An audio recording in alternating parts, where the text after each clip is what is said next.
It's June 10th. This passage started off really quite wild. High winds,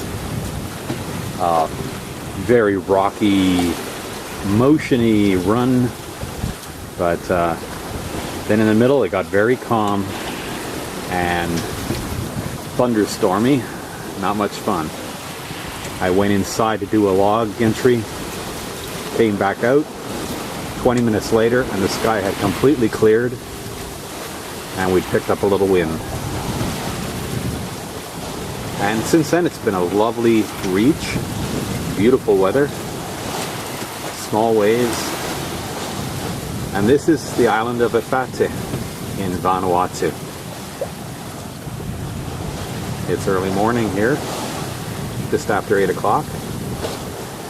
Carol woke me up and I'm here to witness the arrival of Prince Diamond in Vanuatu.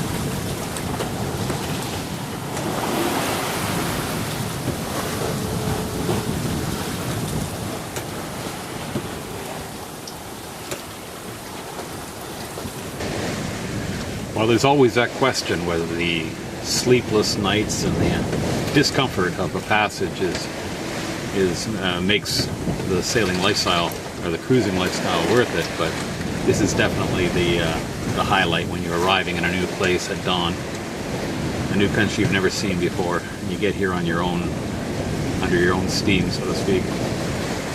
Very exciting.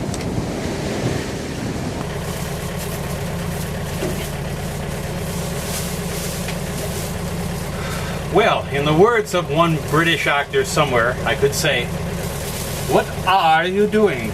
But what we're going to do here is we're going to make some kava.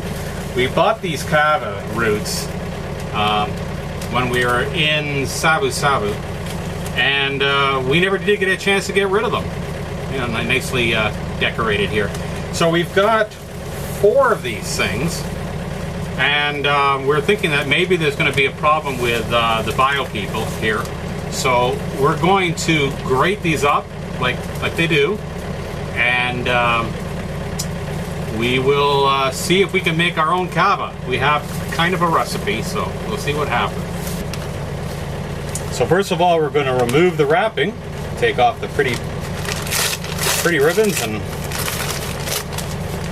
all the newspaper that they use here.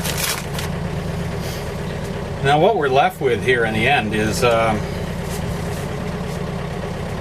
this. So what part of this do you use?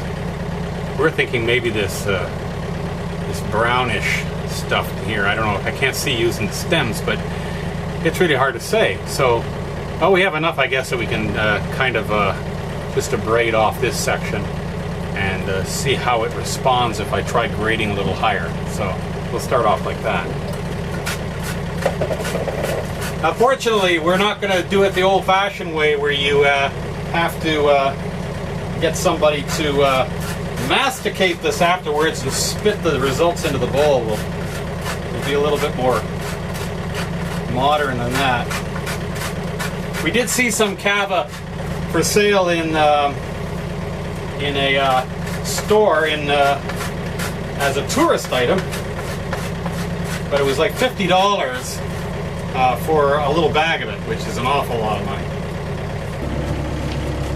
Okay, I had problems with the sun there in the background, so I've changed the location of the camera, and we'll continue with our investigation here. So, I'm grading this stuff.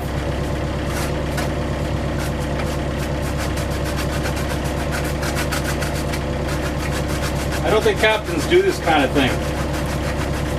It's actually first mates that are supposed to be doing it. We're getting a bit of powder here. Doing pretty well. I'll show you what it looks like in a second. And then we're going to do it the modern way. We're going to put it in a French press.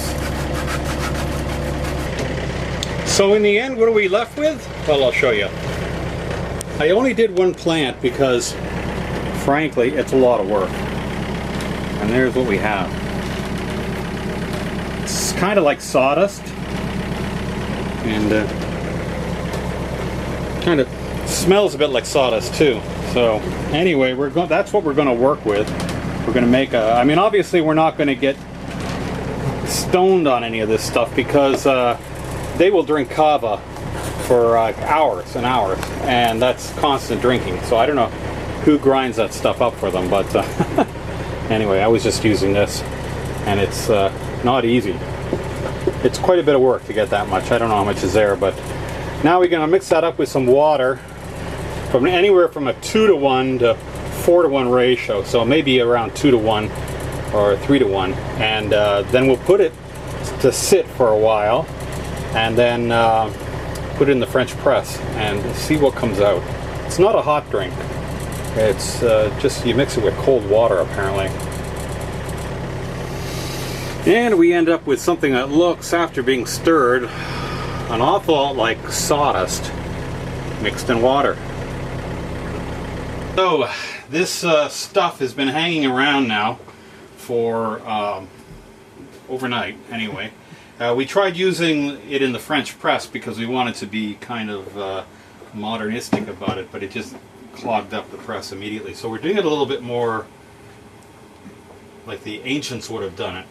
Ancients would have got a nice J-cloth like this from the store, and then they would have just wrung the hell out of it, which is what we're doing here. We'll twist it.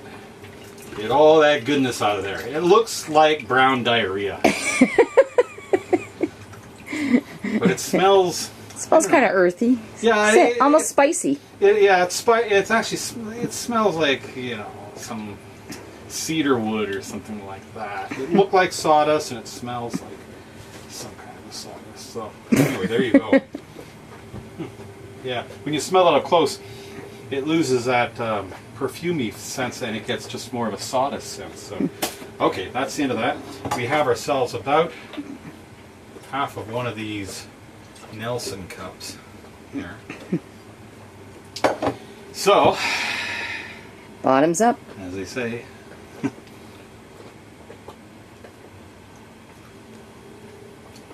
Well, first of all, when you first taste it, it just tastes like water. You don't taste anything. And then the back of your tongue picks up kind of, back of your tongue and the roof of your mouth get kind of a sawdust feel to it. Like a sawdust sensation.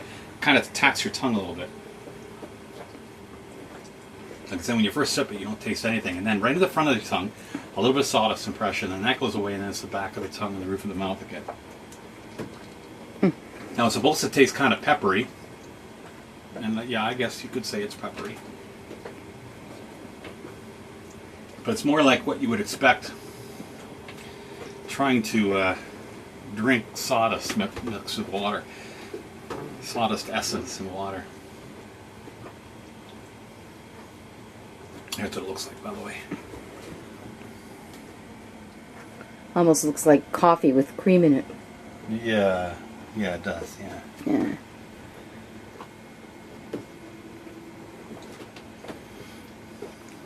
Well, we're just going to have to see if Brian starts acting really strange. Well, here, you can have some too, of course. Oh, gee. All right, here you go. Hey. It does look like coffee. Yeah.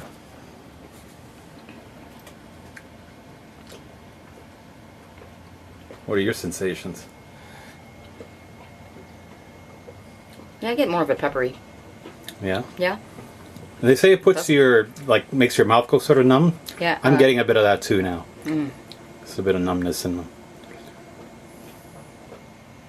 You wonder whoever started doing this in the beginning and why. Why did they keep doing it Why after they kept doing it. Yeah. Well, I guess we'll find out if... I think I think I've had enough of a taste. Okay. Okay, so... I mean, let's face it, our ancestors made tea out of all kinds of different things, so... Yeah. It's kind of seemed kind of logic. Yeah. So... You can tell by my enthusiastic appearance, my expression, that... Oh. Oh, I don't know. You want some more? No, thanks. I'm going to pour it out. Yeah. It's Monday morning, the 12th of June, and we're headed in to clear customs this morning. after having hung around since Saturday morning out in the quarantine area by permission of the customs people. We avoided some overtime charges. So now we got to come over here, find the customs building, which I believe is over in this area, and start our check-in. Ah, found it.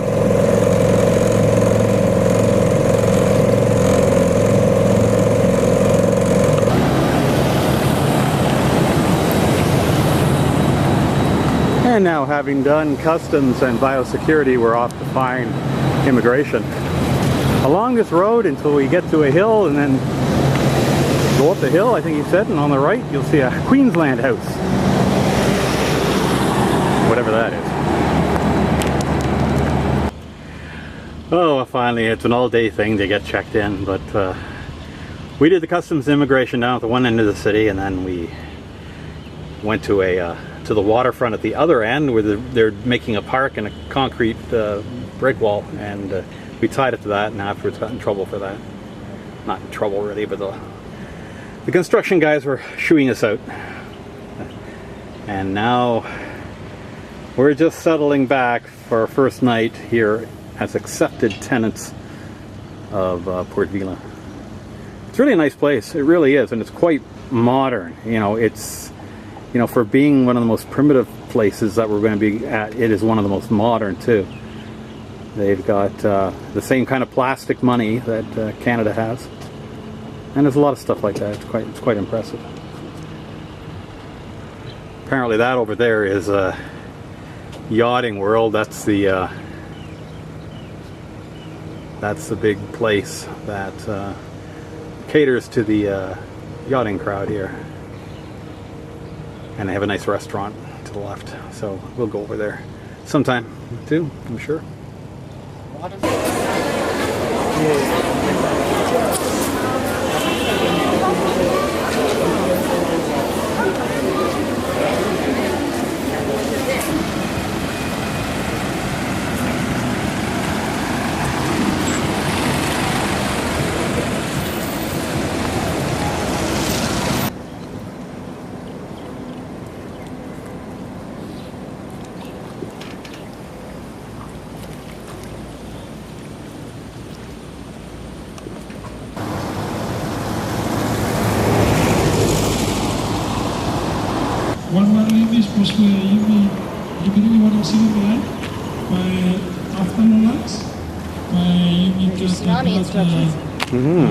Donation. So I have established states number.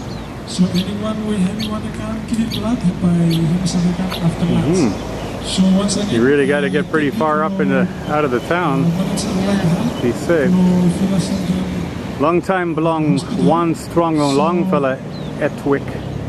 Move a lot quick long of evacuation zone. Emioi etwick we stop film 1 minute who had Tomas belong stand up from Kron he move Tomas. In a long or strong earthquake, if you're in an evacuation zone, move immediately to a safe location. Longer than a minute or difficult to stand up, doesn't have to be both. Interesting. All right. This is the National Museum of Vanuatu. So once again, welcome to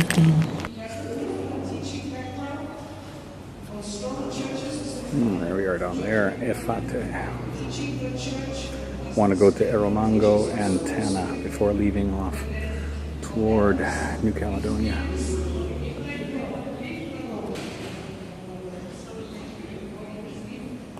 And these look like various headdresses.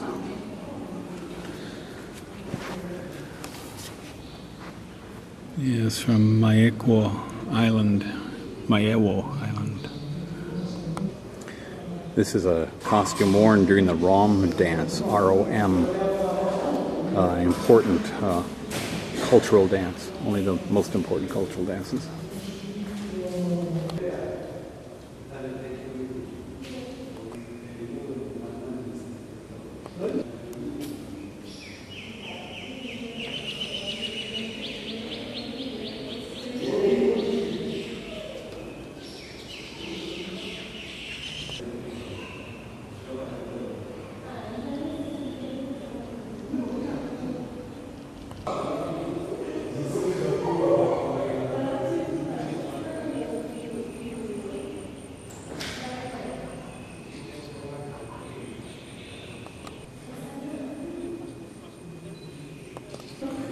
These figures from Malakula Island are used to represent a chief, a dead chief, so that he has the ability to look in on the living.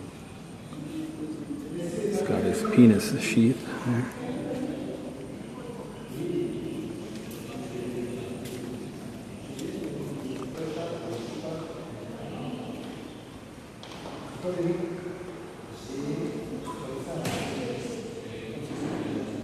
On Toman Island, headdress used for during circumcisions. A headdress used on Nyawan ceremonies.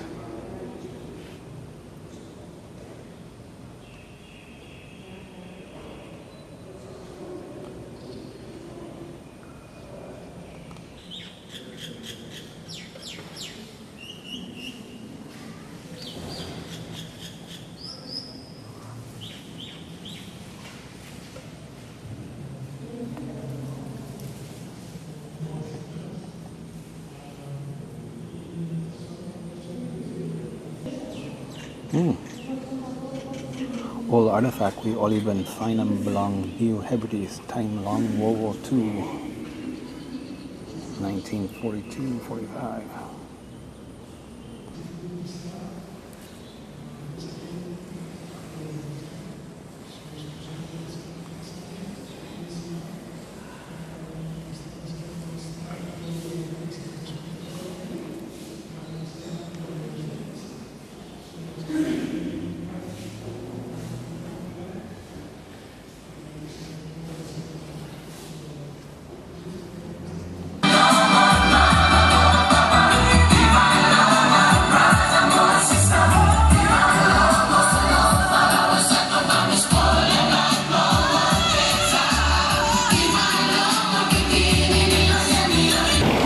And then we grabbed our rental car before going to the Horse Saloon.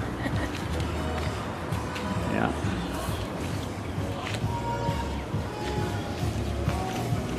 Alright, this is the place. Tex-Mex, best ribs in town, cold beer on tap. Oh, don't you hate this life?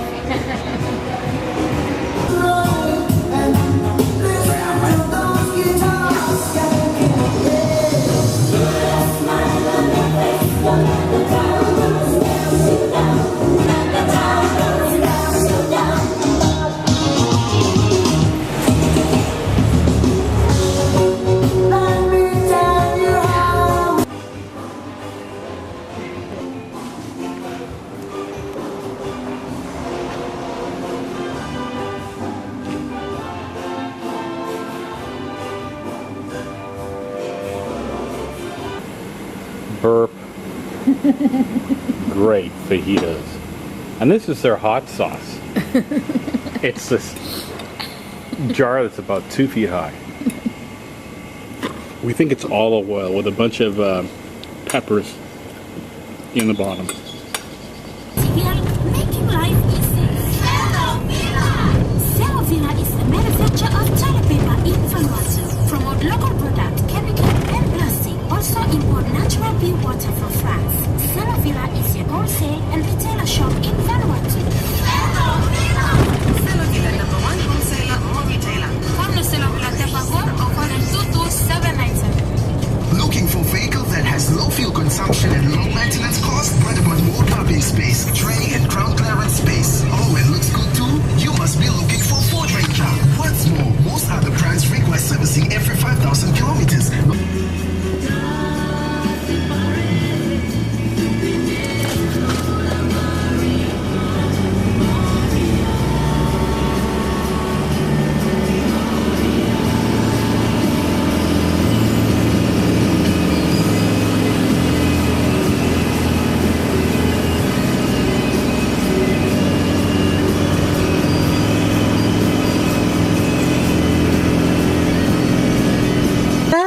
What was that? That little howl? You heard him greet us? Congratulations, buddy. Yeah, you're a good guy. Yeah, He's friendly, is he? Yo, he's very friendly. He loves people, you can tell it. Hello. And who's this? That was snowy. This is who? Layla. Layla. Oh. Hi, Layla. Hi, Layla. You big girl. Hello, Layla. How are you? Yeah. Good girl. Yeah. Yeah, you're good. Yeah.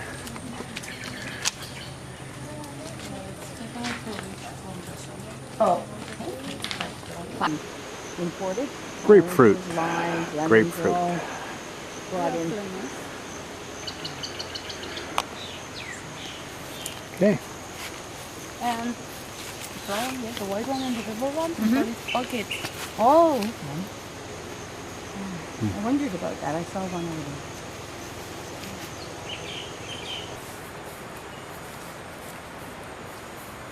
What is this?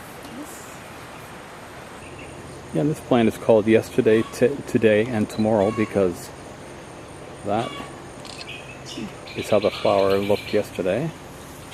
That's how it looks today. And that's how it will look tomorrow.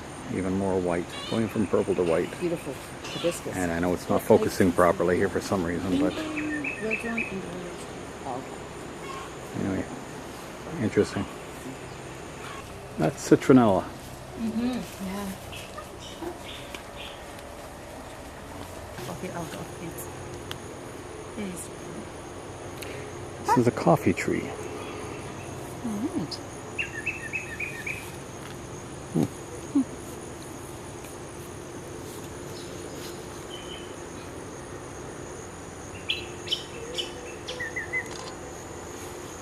Some coffee beans in there. Oh. There's a coffee bean. Oh no, I can't lie. Yeah, we're just talking about the spiders. Such as this little fella here. Not so little, fella. No, he's about 4 inches across from tip to tip. That's quite a bit. He's over our heads. I noticed there were a lot of spider webs in this garden. And what's, is that Passion fruit. soursop? Yeah, shower. Ornamental, what do you think? Banana. Ornamental banana. Doesn't produce a fruit, just a nice flower. And above it, soursop.